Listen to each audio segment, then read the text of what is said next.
So thank you for getting back on time. It's time now to restart this discussion session. But before starting the discussion, I think that all the presentation from this morning and this afternoon, all the speakers, and also those who contributed to the preparatory meetings, both at the regulatory level and at the industry level, deserve some applause. We had no time for applauding every presentation, but I think we can have at least one round of applause for all these speakers, and thank you for your very good contribution.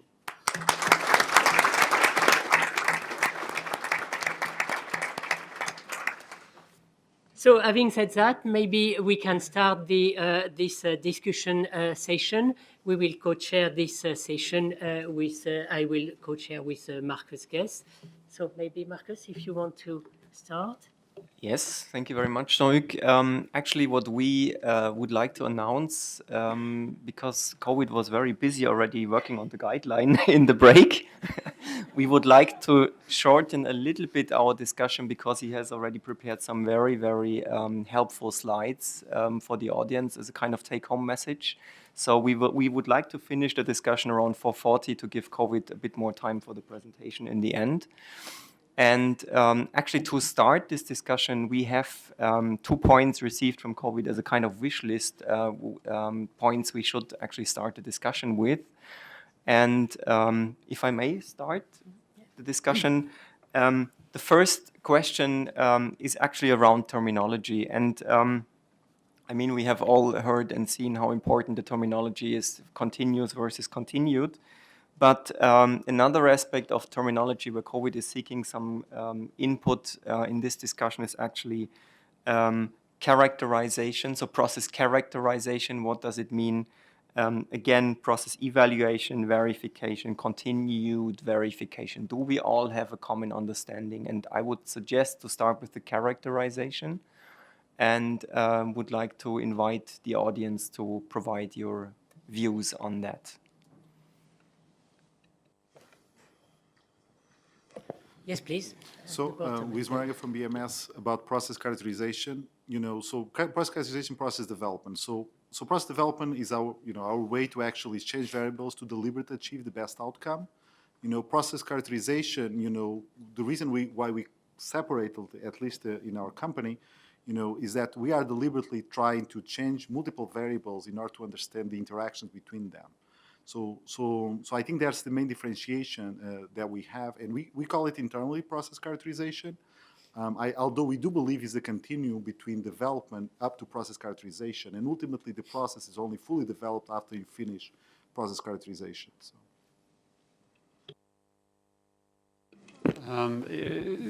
Similar approach.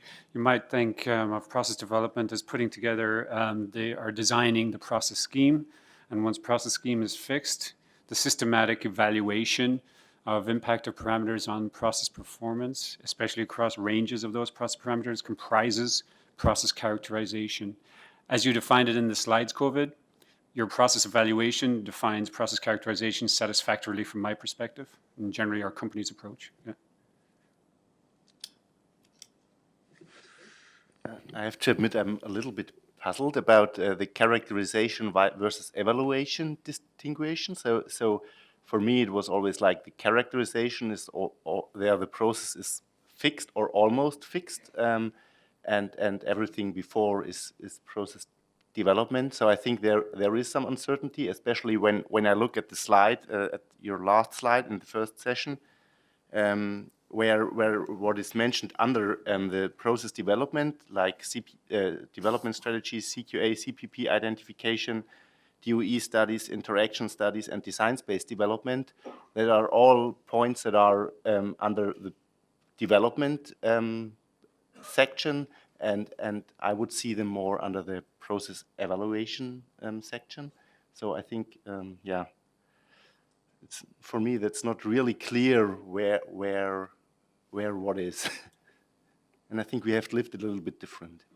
It may be an immediate reaction, and after that we have one question in the back. No, actually, I agree. The problem is that in the evaluation, you may be, at least in my opinion or understanding at the current stage, is that some of the studies will be similar in the development and in the evaluation, except that for the evaluation here, you really want to focus on the process that has been established now, that is more or less fixed, and we know the steps, we know the sequence, we know which column. We may not know which are the most optimized ranges, and this is what we want to hear with regards to the evaluation. Well, for me, the characterization and development, the characterization may actually cover more, but the development part will be to end up to, how did you end up to this given process that you are proposing? I guess Thomas Stangler from Sandoz.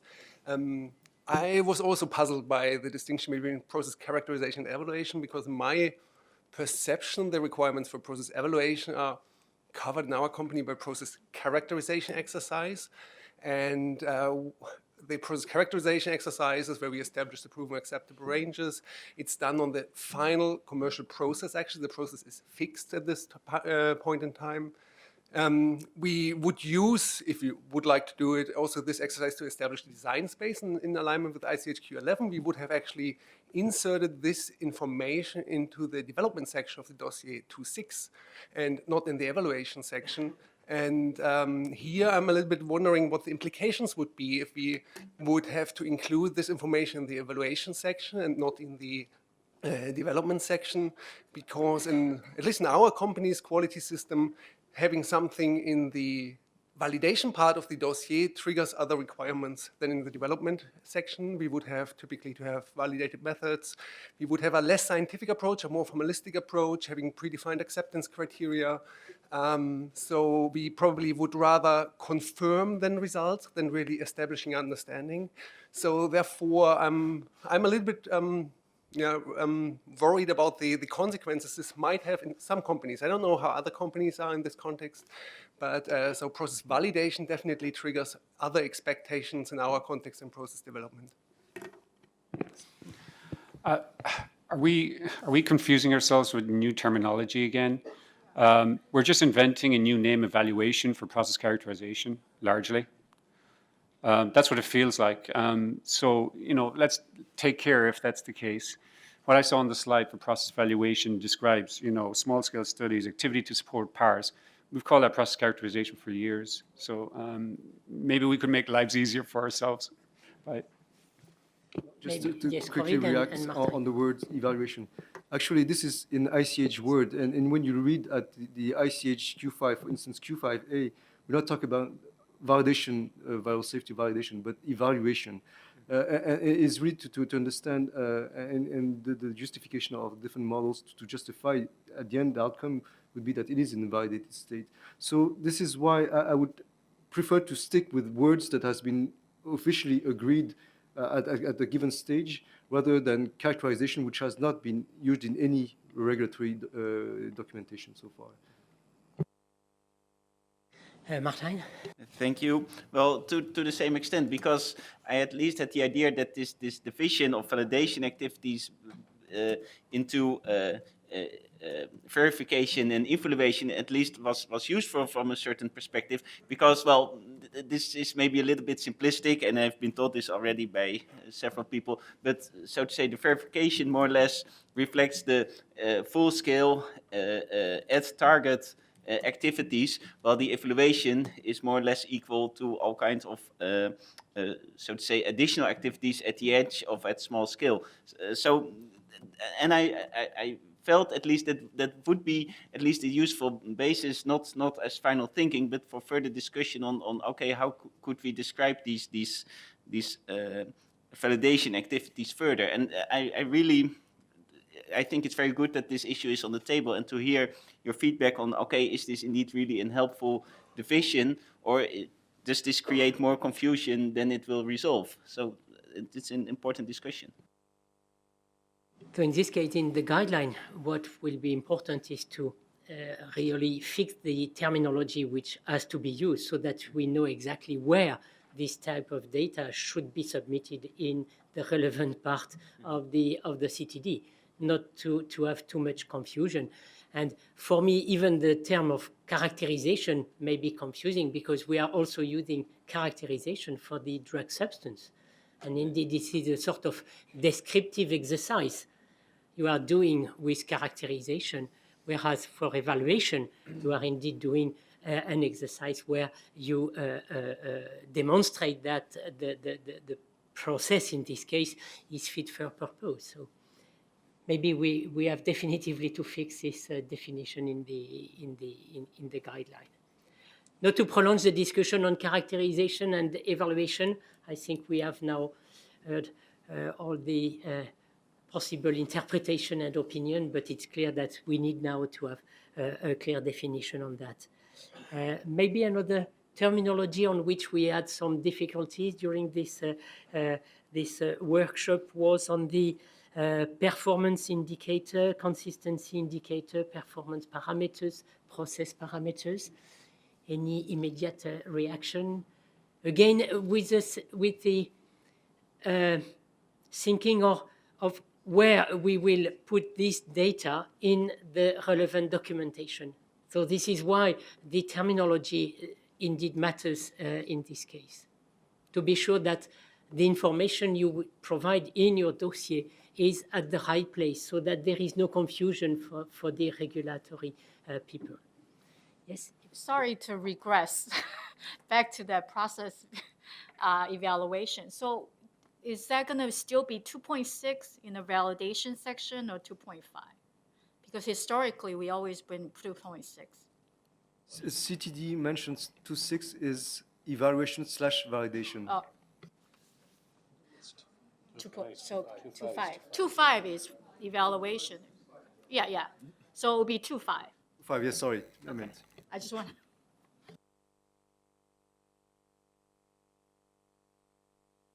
So on the indicators and parameters, everything is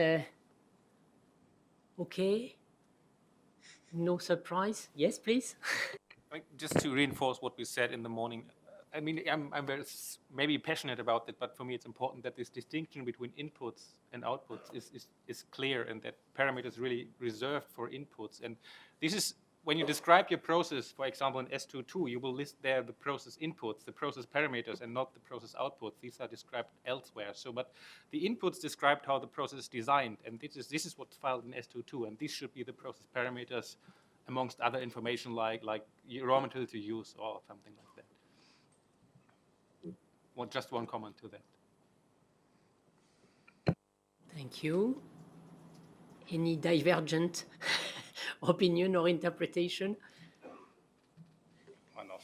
Yes, please. Yeah. Not too divergent. I mean, if you look at the meaning of the English word evaluation, it's a past tense. You're looking at something that's already been produced.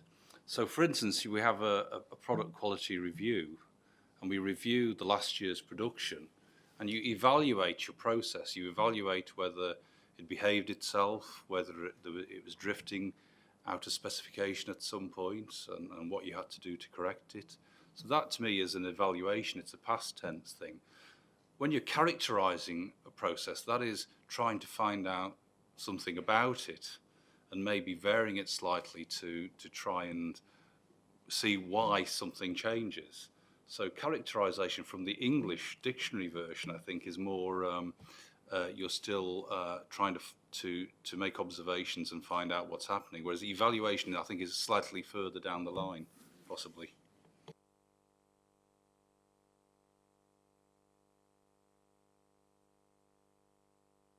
Don.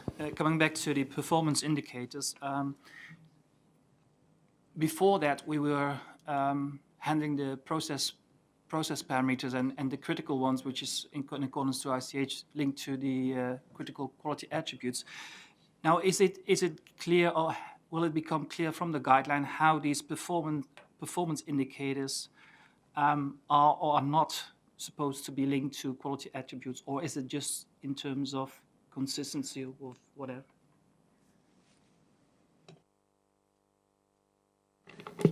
I personally doubt we'll be able to be that clear and solve all these issues All that would be clear is that the process validation studies should not be limited to CQAs and CPPs and should include other indicators. So that will be clear.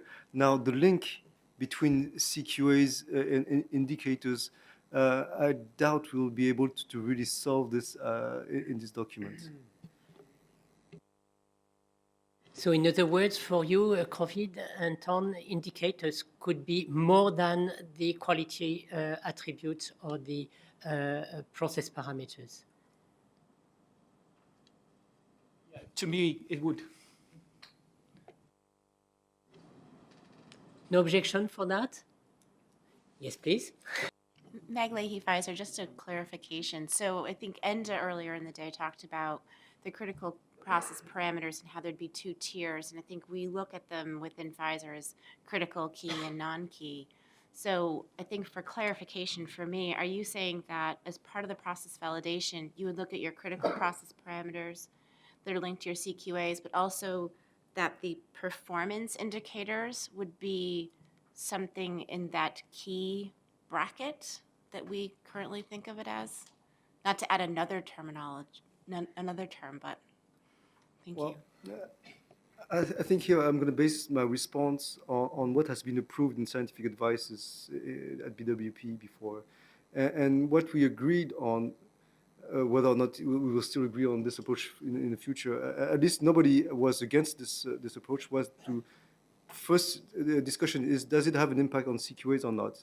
If it has an impact, it's a CPP. If it does not have an impact, it's a non-CPP. Now, this non-CPP may have an impact on other indicators. So in such case, this non-CPP would also need to be included in this process validation study because it has an impact on this process indicator or performance indicator. But again, a CPP also could have an impact on an indicator. So, but since it will already be included in the process validation, it's not an issue. It's mainly on the non-CPP that is the main focus of the issue. And this is where we need to draw the line, or we will certainly need further discussion on what are these indicators that needs to be included. It's also the purpose of this meeting, and I took some notes of what should be included. We need to further discuss this, of course, and see how we can clarify what would be expected in terms of indicators in the process validation studies. But that's going to be homework for us and the subject for future discussion and workshop, probably. Can I ask just a clarifying question regarding, where in the filing we will describe the key performance indicators or the key process parameters or the non-key process parameters? I think we're in agreement that should be part of the validation and on that, but maybe not part of the process description.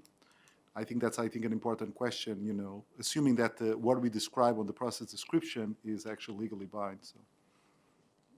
Yes, well, that's, again, a point that needs further discussion internally with the regulatory and legal affairs, because my opinion would be to have this included in the description as action limits, which normally could be managed through a change control system and may not require an immediate notification for this. But I would expect to see some updates, for instance, annually, so that we have a dossier that is up to date. I'm saying this with, I'm being very careful in saying this because we need further internal discussions and also we need a confirmation from legal and regulatory affairs that this is acceptable. So I hope this is an appropriate approach at the end.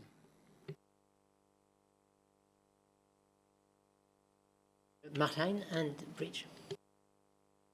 Well, thank you. I would like to open up a new subject where I'll be very provocative, but I think we need something to get somewhat forward. We have continued or continuous process verification. At least continuous process verification is defined in ICH. Personally, I'm not 100% happy with this definition. because basically this definition states that it's an alternative to process validation. Well, in fact, if you look at it, this gives rise to me to several questions, and I think it's good to have an answer to these questions to see what continuous process verification really is and where it's useful for. First of all, what's actually wrong with process verification that we need an alternative to it? Second, well, now we know what continuous process verification is not. It's different from process validation, but then what is it? What actually defines continuous process verification? And actually, what is it actually for? I mean, what's the whole goal of this continuous process verification exercise? I think these are questions. I've heard some answers or parts of answers today in this meeting, but I think it would be better to make these answers very clear, to write them down, and to get this discussion further forward, because otherwise I think we're now stuck a little bit. And especially I think the question, well, why do we need an alternative for process validation is something that should be clear, I think, for everyone. Thank you. Yeah, Trouvin, maybe immediate response. I will try to address this. Actually, the scope of this document does not intend to solve all the problem, and you are raising a big problem to which I fully agree and support. But I don't think the intention of the document and will be able to address this. And most probably the outcome of this on this document will actually to mainly focus on process evaluation, process verification, and continued process verification, and most probably completely put on the apart continuous process verification, because here we are in a problem that is also implicating the QWP. You may also have different approaches with FDAs, for which we may also need to discuss. GPMA, I mean, our Japanese colleagues may also have a different understanding. So here the concept is too important to only fix it at the European level, I think. While the dossier requirement, I think this is something we can require, and it could be for our purposes to have more consistent evaluation as well as more consistent data requirements.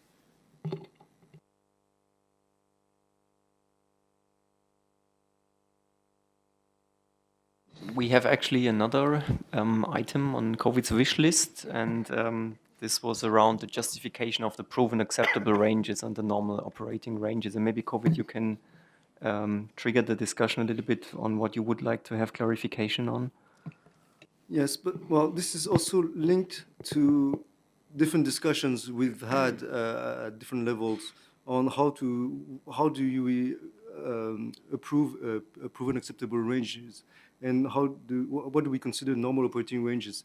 This issue is not limited to biological products, actually. It's also an issue that is raised through our chemical colleagues, because they may have a different understanding of what is a proven acceptable range and what is a normal operating range. So here, at least, I would hope we could at least have a common agreement on the biotech field, even if it's not fully in line with the chemicals, on what you could consider as a proven acceptable range and what could be acceptable a normal operating range. In my opinion, proven acceptable ranges are justified by the evaluation data you will provide in a dossier, and you will show us that whether it's univariate or multivariate approach, you will show us that the ranges you are describing will work and should work, at least in small scale model. And then you will perform some of these studies at large scale at target, or more or less target, to define what will be your ranges at real life, and that would consider this as normal operating ranges. At the end of the day, depending on how convincing you are with regards to the suitability of your downscale model, well, if we can sufficiently have confidence on your models, then I would say that the approved range would be the proven acceptable ranges. Now, if you have something for which we have uncertainties and we will consider it as risk, well, actually the approved range may actually be closer to the normal operating ranges than PARS. This is where actually the justification with regards to the models you are using will kick in.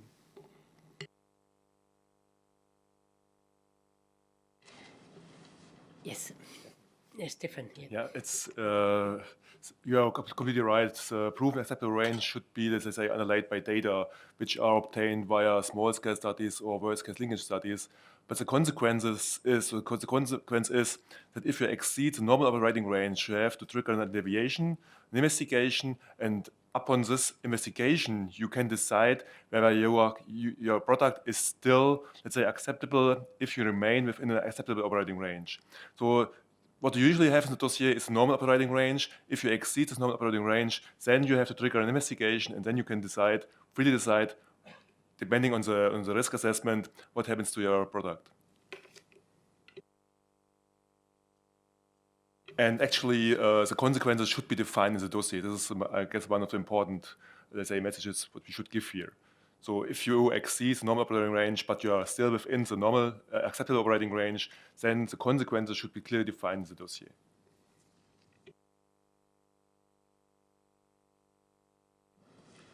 I mean, just a question regarding that. That would mean that we would have to file 2 ranges for our process parameters, which would be the normal operating range and the proven acceptable range. So you have 2 ranges in your dossier then for each process parameter. Or how is that? Could that be understood? Well, I think from a submission perspective, you will submit proven acceptable ranges. And then you will most likely have questions, and the outcome may be that we will ask you to tighten your acceptance criteria, which actually end up being closer to the normal operating range. But I think what you're submitting is what you consider as proven acceptable range. Would you, and advisor, would you ask that Kowid absent data or with data? If data are supplied justifying the proven acceptable ranges, on what basis would we be asked, or could one be asked to narrow to normal operating range? Well, basically, we will not ask you to do it back to normal operating range. We'll only be asking for tightening of the ranges. So you will have to propose tighten limits unless otherwise justified. Is that your question? But I'm not really sure whether, because as I understand, and if they have justified the submitted proposal for a proven acceptable range and submit data to verify this, which they think are okay, and unless we have problem with this, is there a reason for us to limit the proven acceptable range? Well, just try to repeat from what I understand, because what I was saying for normal operating range, I said that it is mainly at target, but you could also consider to deviate from this at target and test actually larger ranges. And if this ranges actually fit to the proven acceptable ranges, basically they will be the same. There's no differences. Yes? Did I misunderstood? No, it's okay. No, I misunderstood.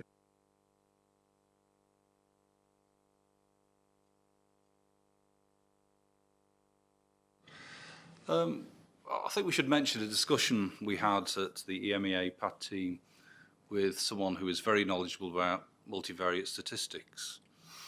And we were talking about design spaces, and once you'd registered a design space, you should be able to manufacture within that design space.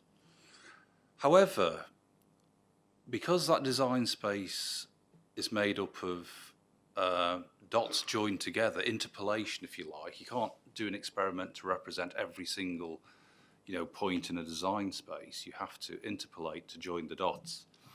Therefore, there is always a risk of failure somewhere within a design space. That's one thing that should be borne in mind. You haven't proved every single point in combination works. And so therefore, companies will maybe operate within a normal operating range for a number of reasons. The process might be more efficient there. There might be less chance of economic failure. It might be easier for production staff to follow simpler instructions in procedures. There might be all sorts of perfectly good reasons for doing that. However, if you start to stray towards the edge of failure, then I think that this is where this extra validation comes in, where don't you think you should maybe do some tests just to prove that the dots there were okay and you are in a sweet spot for manufacturing? There was that aspect. And now I bring in the statistics guru. And what he told us was that many people have misused multivariate data analysis. And, you know, quite often they'd set the edge of their design space not at a reasonably good point in terms of manufacturing success, but in some cases it was 50-50 as to whether you would have a failure. In other words, flip a coin, it would pass or not pass.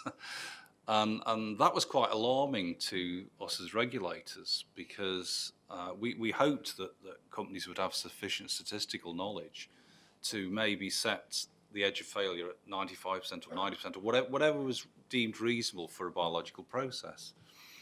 And you know, I'd like to throw that back at the audience and you know, see what the industry think of that.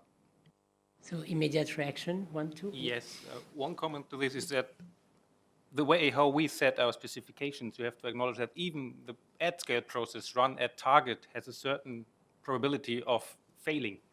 So every 1 or 2 of 100 batches will fail.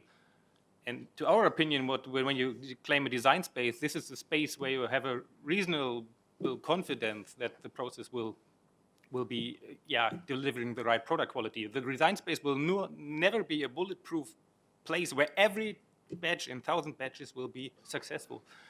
So it's always a kind of probabilistic evaluation. So you will never have 100% success rate even with the at-scale process. That's important to acknowledge in that case. Yeah, and Advisor, correct. And I mean, the whole idea of getting to that design space is building up to it over years, multiple experiments, multiple man hours, learning more and more until you buy down more and more risk, and you end up controlling those critical parameters that are most likely to impact on your product quality. So you're buying down risk and you're giving yourself the best chance of success. And with respect, that fact you just called out, I don't believe it at all. I don't believe it's a generalization you can apply across process to process or company to company. It's such a generalization, I don't know what to do with it.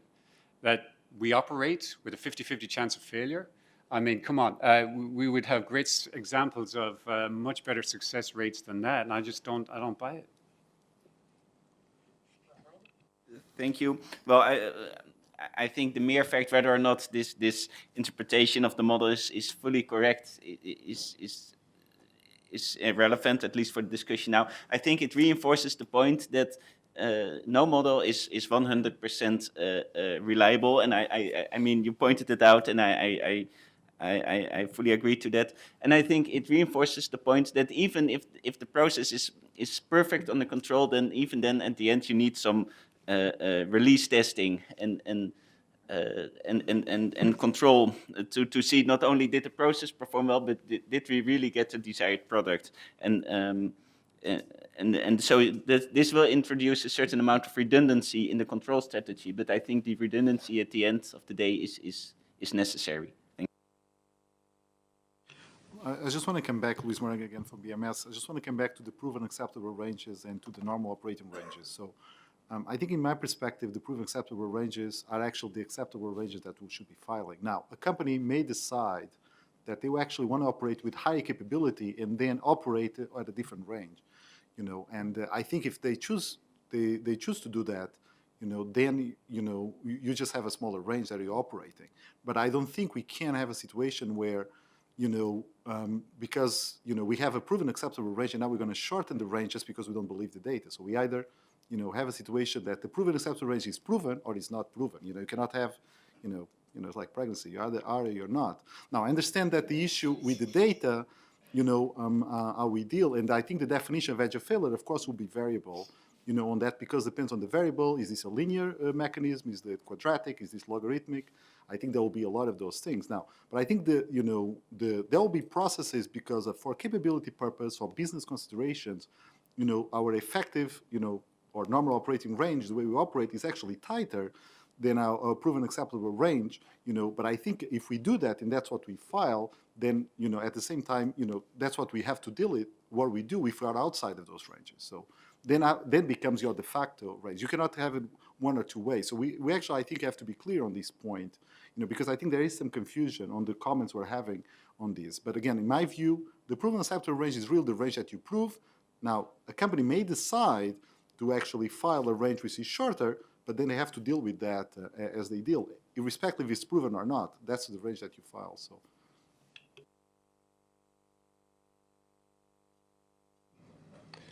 Hi, Nigel Cryer from Crusoe. One of the things for me with regard to critical process parameters and the proven acceptable values is that when you start off with a process at clinical trial stage, you have very little process knowledge, really. You've not made a great deal of number of batches. However, that material is absolutely linked to your clinical trial material. As you move through to the validation batches, you've increased your knowledge of your process. And as you move through into manufacture, where you've made 30, 100, 300 batches, you then have a lot of manufacturing data. And so for me, your actual, your non-critical process parameters, you can have a wider process, proven acceptable range value. However, every time you do that, you should be considering your stability. You should be considering, all the parameters that could affect the patient.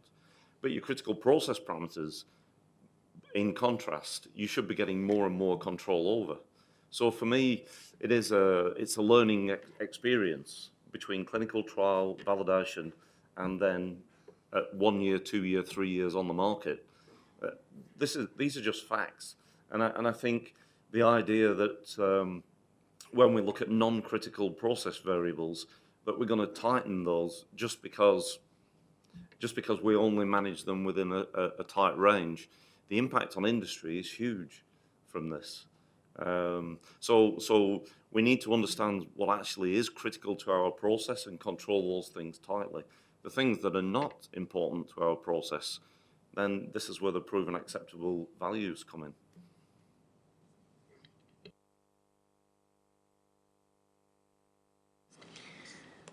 Okay, thank you for this comment. Indeed, this also could be taken into account in the in what we want to see in these indicators and normal range, operating range, or other values which could be proposed. I would propose not to prolong the discussion so that Kowid now has enough time to give us its conclusion, or not conclusion, but at least a very first impression from this workshop, and how this will be implemented now after internal discussion, of course, in the guideline. Well, first of all, I'd like to really thank all of you, because I think it's been a great workshop for me, and I hope it was also for you. And I'm now convinced that I have a lot of different points to take back home and to further discuss with my colleagues. And I will try to highlight some of the points I actually took from this discussion. These, of course, are preliminary points that I've taken, and I will, of course, update this, taking into account comments that we will also receive from all the participants and my colleagues. So, but from what I hear, we have a good agreement with regards to the objective. So we want to establish scientific evidence. So we want evidence that the process is capable of consistently delivering the quality drug substance. We also, I think, have some agreement that the manufacturing process is the one that is described in S22. I hope I'm not making any mistakes in the numbers. And these process validation evaluation studies are the studies that should be there to justify this description in S22. One of the purpose, although it may be one of the main and also secondary at the same time purpose of this document, at least, will also to help the industry as well as the assessors to have a more consistent data submission and review. So I'm sure that this document will help both sides. It's not just for the industry, and we hope that it will bring more consistency in all the different practices. So the data that I think we can agree on is that there are expectations with regards to process evaluation. So we do expect to have some data, mostly small scale, but it could also include full scale to evaluate the process. We will also expect to have verification that is performed, and this is clearly at full scale. Alternatively, you can have continuous process verification, but again, this will most likely be very limited information in the document, in the guideline, with regards to continuous process verification. And one point that has been underused, I don't know how we can say that, has not been used very much, is the continued process verification. And I think it is a tool that we should take keep in mind, at least at this stage, to see how we can, in some case, leverage some of the data requirements that will be normally be requested at the time of marketing authorization. So this is certainly something that will be need a lot more discussions internally and also agreements from other regulators. We talked about the terminology issues. So from what I hear is that characterization has been used a lot by different companies. Here we are talking about evaluation, meaning that we want to have the information with regards to the process that is representative of the final process you are claiming and that you are describing, again, in S22. While in terms of characterization, we expect to see this data more into the development sections, where it's actually trying to bring you to the understanding on why and how you ended up with this given process. So I hear also that a lot of companies has used characterization and evaluation interchangeably. Well, I don't think it's a real issue. Just you need to understand that we will call this. Now, if you call this characterization in the title and you provide us the evaluation data, that's fine. But at least know that we will understand it that way. Verification, again, this is expecting data on full scale, usually most of the time at target, but of course, other approaches can be included into this verification studies. And again, we will need to further work on the continued verification.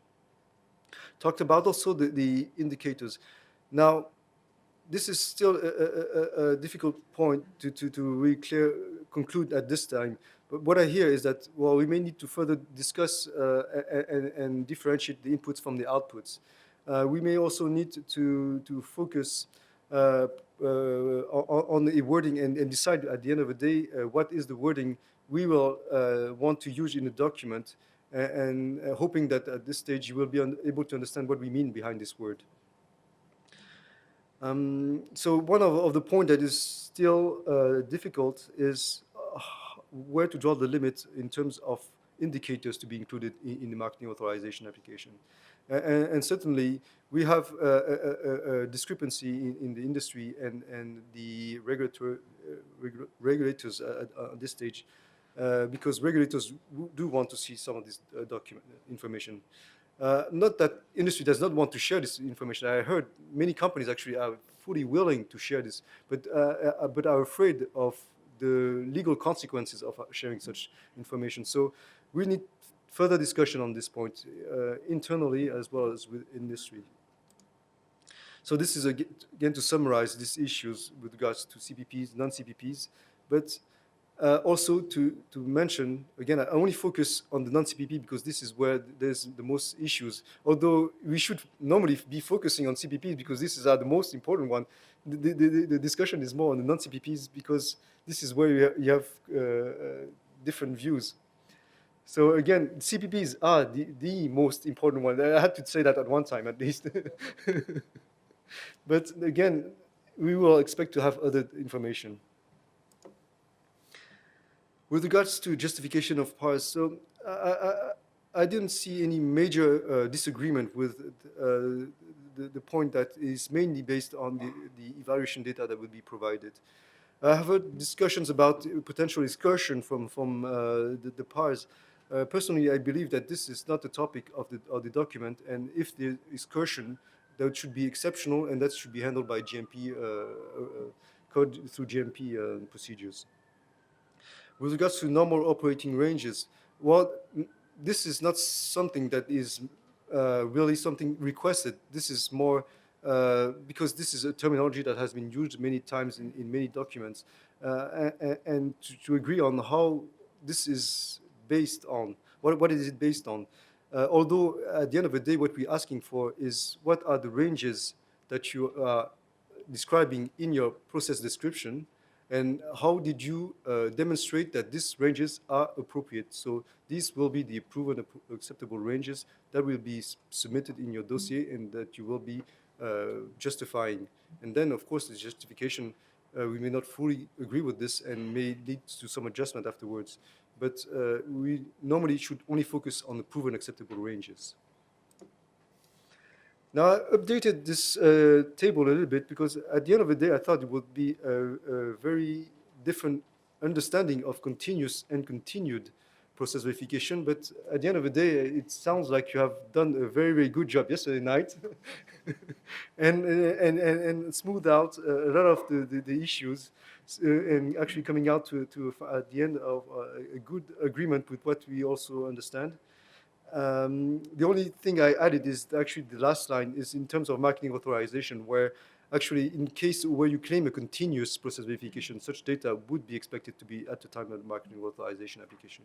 While for the continued or ongoing process verification, well, this is more a prospective proposal that may be described in the marketing authorization application. So in the May, I hear there's an option here. This is not mandatory, but it could smooth out some of the procedures. Well, with regards to the measures that should be included, well, with regards to the non-CPP measures included, well, we heard about markers of process consistency. We heard also about different approaches with regard to this. Now, I think this is some of the points we need to take back home and further discuss how to smooth out and the terminology, because this is fully linked to the terminology issues. And at the end of the day, we will certainly have to fix the terminology, at least internally, for the EU, hoping again that everybody can understand and agree. But now that we have discussed this, I hope that you understand what we mean behind these indicators and measures we expect to see.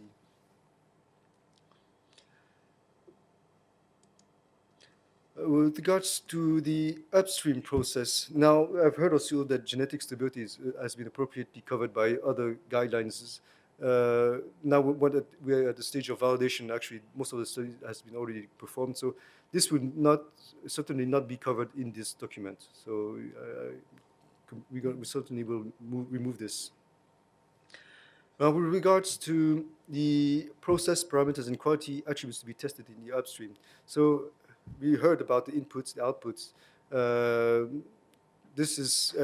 heard that inputs most of the time can be varied, and this is the example of the process parameters. We also have the outputs, so we have several indicators. So again, that's some of the key information we will take back home and see how we can fit in the document. We also hear about this criticality continuum, and I will not expand too much on this, and because of the difficulty to really be able to draw the line on where should be set the line in terms of acceptability. I've heard some hints on it should perhaps be considered critical in where you are working with narrow ranges, when it is used also to detect some warning signs. So I'm not sure how we will take this information back home, but this is certainly something we will further think about. With regards to the multi-harvest approach for the upstream, so we had an agreement that it needs to cover the complete harvest. The difficulty here is also that the strategy, including the pooling strategy, and the way to demonstrate it is consistent, is really company dependent. At this stage, I'm not sure if we will really be able to give too much guidance on this. The only guidance we may actually have is to demonstrate that the outcome, that it is consistent, independent on the harvest you are taking, independent on the strategy you take to make sure that it is consistent. So we will see how this can actually be written in the document. Performance indicators for the evaluation of continuous perfusion. Well, at the end of the day, it appears that the attributes and indicators are the same. It may actually be tested in a different way, in a different timely manner, but they are the same indicators. So it doesn't appear to have a particular need to focus on this continuous perfusion. Now, with regards to some of the points that are actually common to upstreams and downstream, so we heard about the qualification of the raw materials, and I've heard several times that it was quite difficult to incorporate the variability of different lots into this validation studies. But you need to have actually some tools to evaluate the potential impact of this variability. So this is something we need to see how we can be reflected in document. But whatever happens, it's also have to be considered as a risk-based approach, and everything does not have to be considered at the same level. I've heard also, particularly for the upstream, that it should be identified as critical raw material, while in some other cases it didn't want to be considered as critical raw material. So again, I guess this is really linked to the risk base, depending on which stage you are working on and the potential impact on your final product. In terms of test frequency, well, here's going to be a tough one to also cover in the document, because it really depends on the product and process understanding, which is going to be case by case, and the overall control strategy that will be deployed by the company. So I'm not sure that we'll really be able to provide much guidance on this. Perhaps we may have a few words that when it is less understood, we would expect to have more testing, and the opposite. If it is more understood, perhaps you could accept less testing, but then we may need to actually specify that less testing on a routine basis, or this is something we need to further discuss and see how it can be introduced in the document. For non-released assays, so we heard that there's no need to actually validate it, the assay, but it needs to be demonstrated to be fit for the purpose. With regards to the single use, so you need to have an appropriate risk assessment performed, and with a particular focus on the impact of this equipment in terms of performance and on the impact on the quality attributes. In some cases, I've heard that the upstream would most likely consider this material as a high-risk raw material and it would be handled as such. Particular attention should be put on extractable leachables of such single-use material.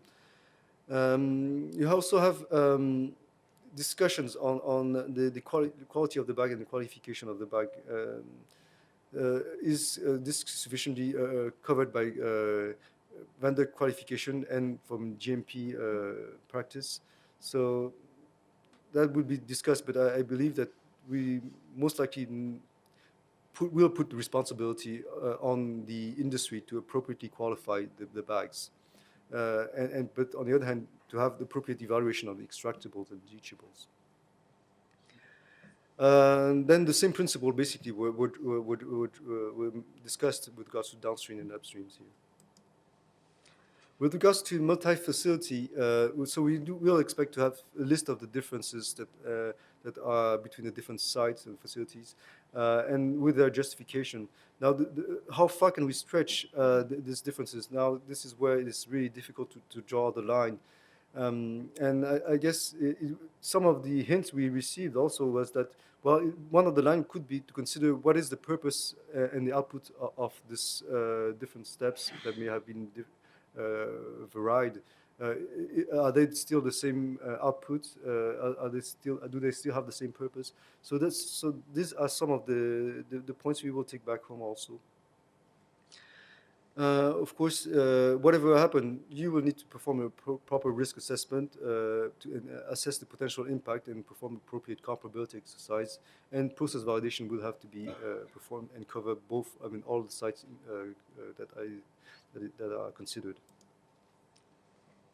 Now, with regards to downscale model, I see that I'm already out of time. I'm going to be quick.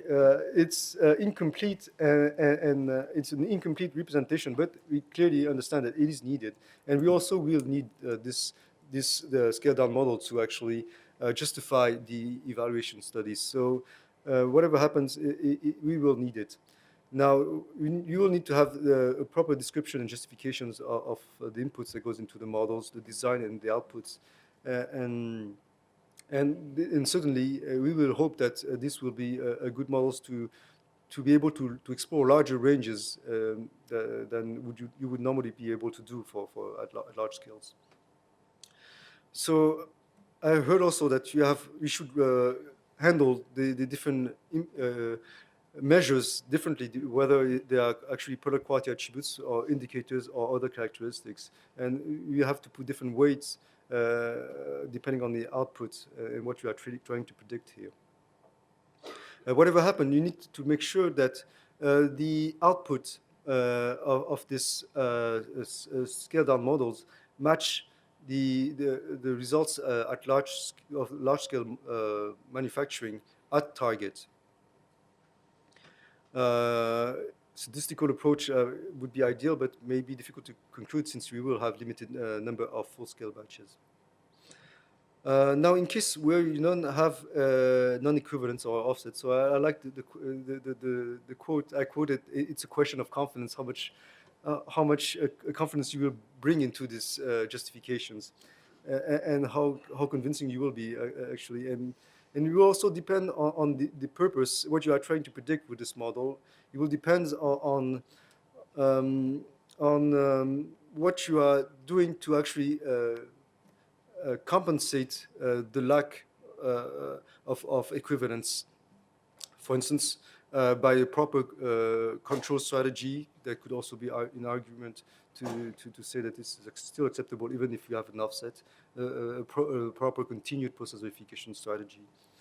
In some cases, if you have a strong you rely very strongly on this on this model for a given attribute or indicators. Well, in such case, it may be of value in some cases to actually do some off-target analysis.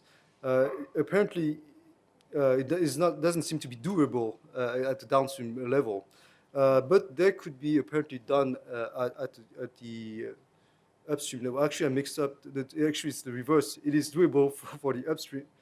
No, it's not doable for the upstream, and could be feasible for the downstream. So, okay.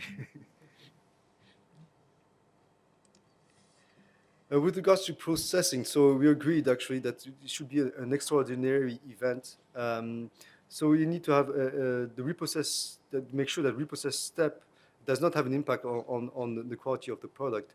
But you have other conditions to that. You also need to have the verification that the root cause has been clearly identified, and you have verified that it does not impact the quality of the product. Usually we expect this to be limited to refiltration or reconcentration steps.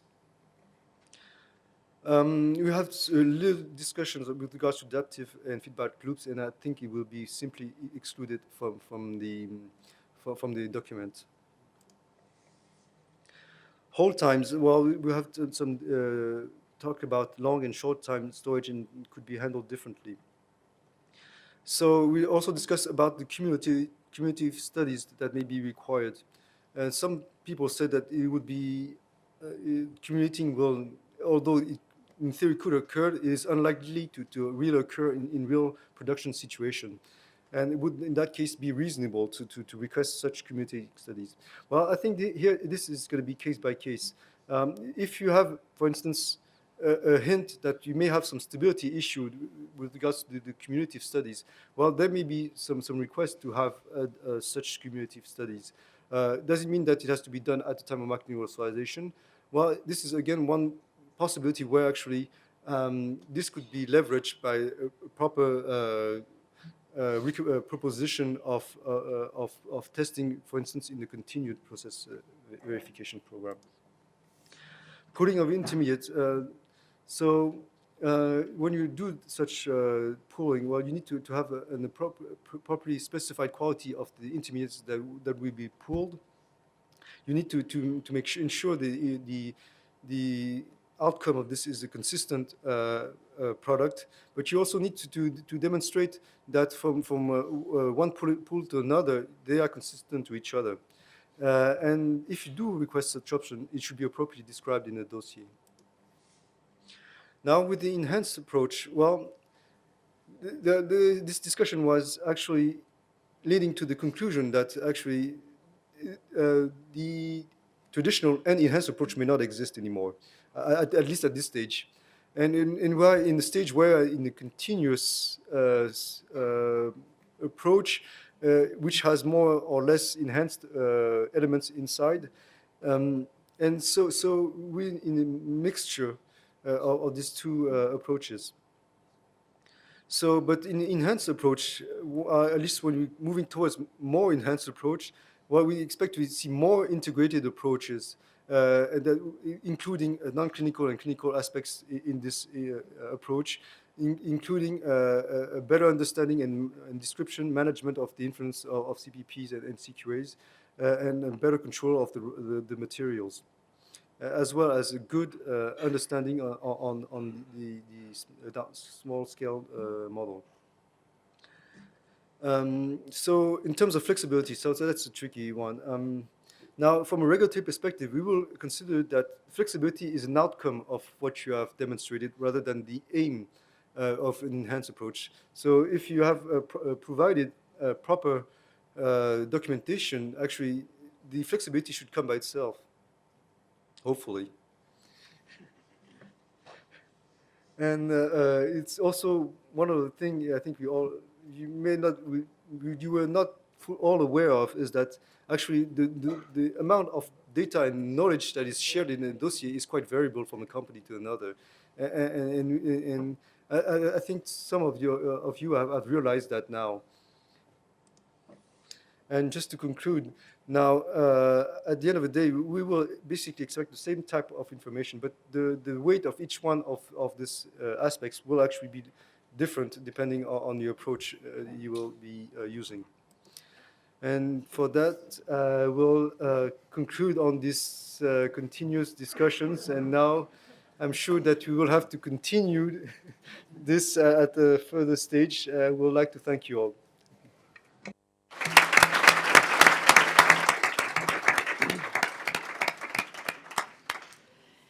Thank you, Kowid, for this excellent wrap-up summary, which indeed summarized what we discussed, what we have heard during all these very interesting and contributing presentations. So you have understood now that the next step for the guideline will be for the internal discussion with the drafting group and meetings. And I don't know when we can expect the first draft to be circulated for public consultation. So you will be, of course, informed in due time. Kowid, what could be the very likely date for a first release of the guideline, end of the year? Well, I was asked the same question during lunch, and I was asked if in the summer it would be ready, and my question was actually which year. I'd rather not give any date at this stage. Okay, I think it's more prudent because you have understood also that there are still many concepts and vocabulary terms to be redefined, to be cross-checked with all the already existing guidelines, regulation, ICH guideline, and so on. So this is still a huge work for the drafting group. But anyway, thank you for your contribution, for your participation. And maybe we have now to identify a new topic for a new workshop to continue on the series we have already initiated. I have the impression that maybe the statistical approach could also be a new topic, but this is not for the guideline for the moment. Thank you to you all, and have a safe trip back, and see you soon. At least continued our discussion.